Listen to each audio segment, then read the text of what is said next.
Greetings to Express Drives and to the all-new Triumph Speed Triple 1200 RS.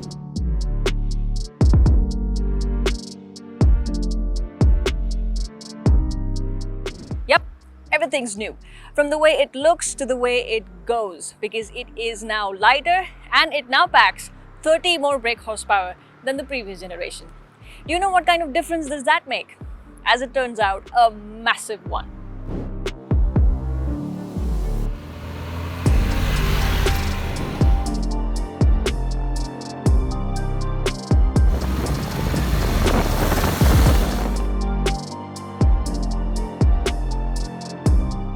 So the first thing you ought to know about this motorcycle is definitely the engine. While the previous Speed Triple delivered about 148 brake horsepower, this one puts out 180. Now the engine is completely new with a higher displacement of 1160cc, and the overall composition of the engine itself is 7 kilograms lighter. Now this combined with 3 kilograms here and there, Triumph have been able to make the Speed Triple shed about 10 kilograms of weight. So 180 bhp on tap, which means this is now proper hyper naked category. Now Triumph have said that up till 4000 rpm, the new engine delivers stronger performance.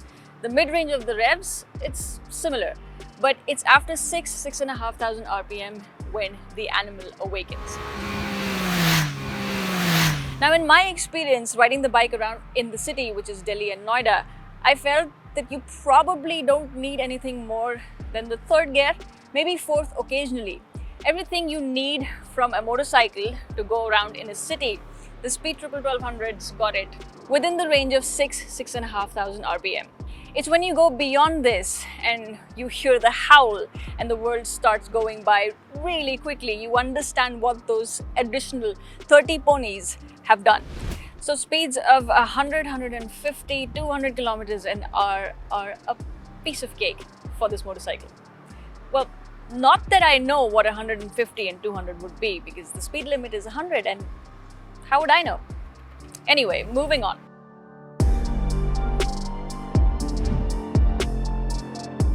And now to address the elephant in the room. The fact that it does not look like the Speed Triple that we've been used to seeing, especially because it does not wear that little hat that it used to before.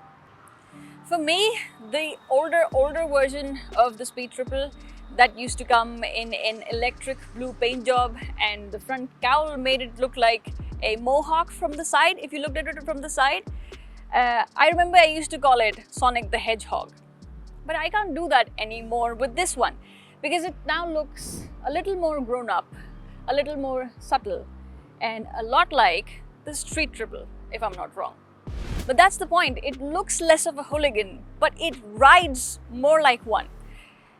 There is just so much power to work with, and I reckon a lot of it, most of it, will not be used if you're using the motorcycle within city limits.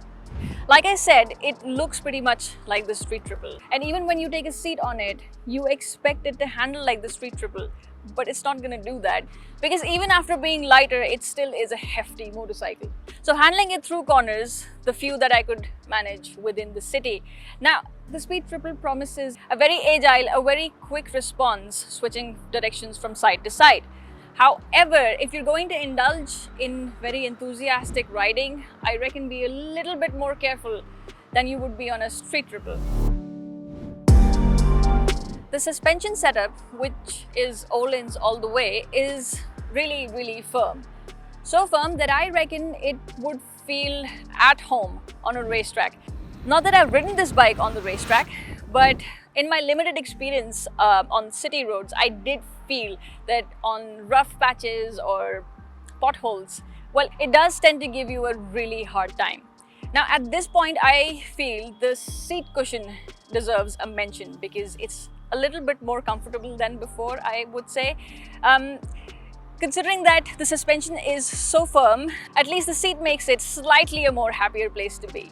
180 horsepower means you will be going fast, and if you're going fast, you need to stop quickly as well. And I'm happy to report that brakes are absolutely brilliant. It's not very stupidly bitey that it throws you off the motorcycle, but it's perfectly apt. Right, so let me move this along to what's it like actually being on the bike. And to begin with, the seat height has been increased by 5 mm. So at 830 mm, well, at 5.5 feet, I don't really have my feet flat on the ground, but that's fine. Plus, the handlebar is now wider, the seat is longer.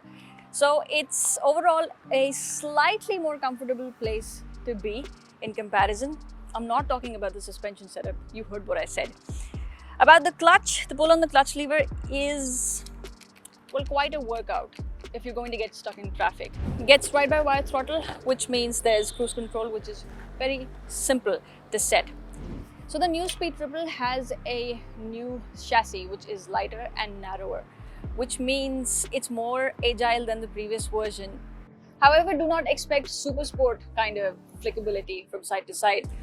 But what is really impressive are the tires. It's got Metzeler Racetech RR K3 tires, and they are good to be on the road under any conditions and also on the racetrack. For me, for the past 5 days, it's been raining in Delhi. But even so, I've been happy on these tires. And a lot of it is thanks to the elaborate electronics package that the new Speed Triple has.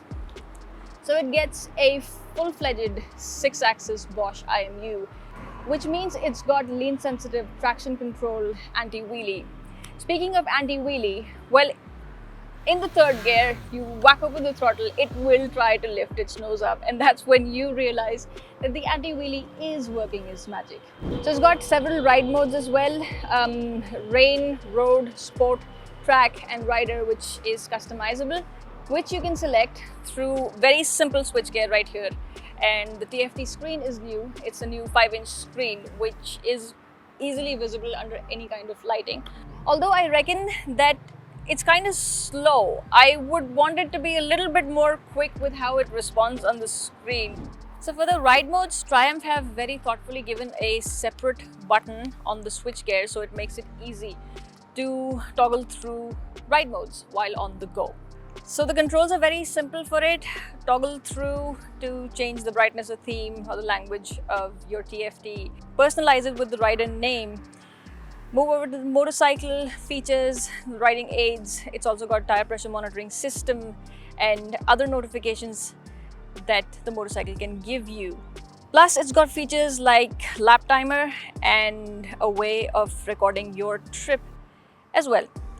Now there's Bluetooth connectivity. Connect your phone through a smartphone app, and there's turn-by-turn navigation. You can control your music and get notifications for phone calls and messages as well.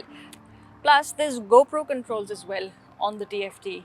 Well, you're going to go for nice rides, you might want to document them.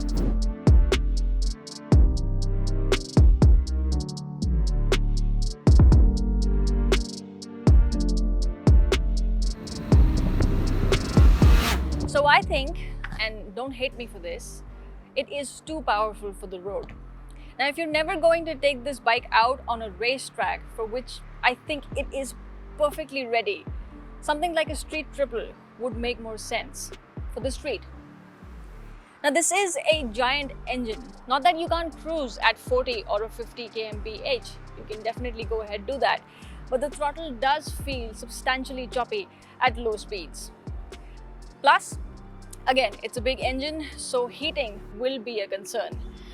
I'm not complaining, but I did burn my legs on it yesterday. And in the same traffic jam that I was stuck in, I realized that the clutch lever is quite cramp-inducing. The quick shifter, which by the way works brilliantly, does slip to neutral from second often. So there are these things to think about. But then, when you do open the throttle in second gear, third gear, fourth gear, fifth gear, when the engine starts to howl, you're thinking that everything that I just said is forgiven. If you're thinking sensibility, yes, the street triple makes sense. But if you're thinking hooliganism, this is what you want. All in all, the overall package is oh so brilliant. The performance is addictive, and this is by far one of the best sounding motorcycles on sale currently. But I do see a problem with the speed triple, which is that you might want to consider the likes of Kawasaki Z1000 or the BMW S1000 and save yourself some money. Motorcycles that deliver about 150, 160 bhp, well, they aren't really a slouch for public roads. And to be honest, I've never really been able to get my head around hyper-nakeds. They pack a load of power, and when you do try to go fast on them, the wind blast is a real problem. But I think Triumph might know what they're doing. With this motorcycle, they're not going after the sensible nerd. With this, they're going after the maniac who's addicted to power, the maniac who's addicted to madness. And this is a whole lot of madness. If you haven't yet, do consider to subscribe. Thank you very much for watching. Bye-bye. Take care.